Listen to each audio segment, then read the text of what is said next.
Sveiki, mano vardas Ieva, o pavardė Delininkytytė. Mokausi Lietuvos muzikos ir teatro akademijoje kino vaidybą. Galima teigti, kad esu beveik aktorė. Esu užsispyrusi, nes mano zodiako ženklas yra liūtas ir todėl stengiuosi visus darbus atlikti iki galo, 100% ir laiku. Taip pat esu linksma. Šiek tiek... I think I'm crazy. I think I'm crazy. I think I'm crazy. Probably. Galiu pasakyti, jog gerai kalbu lietuviškai.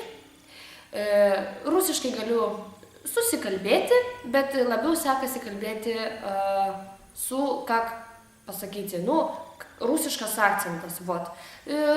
Потому что вот тиктай по-русски, man dar nelabai, bet вот как su akcentu, если ko nors reikia, если надо pavaidinti rusialką tokią, gyvenančią Lietuvoje 30 metų, aš manau, kad aš esu pajėgi, вот, pajėgi šitas padaryti. Pajėgi, это хорошо или нет? Вот, pajėgi. Taip pat galiu susikalbėti angliškai. Labai myliu ispanų kalbą. Me gusta hablar español. Mėgstu šokti. Mėgstu Latino Amerikos šokius.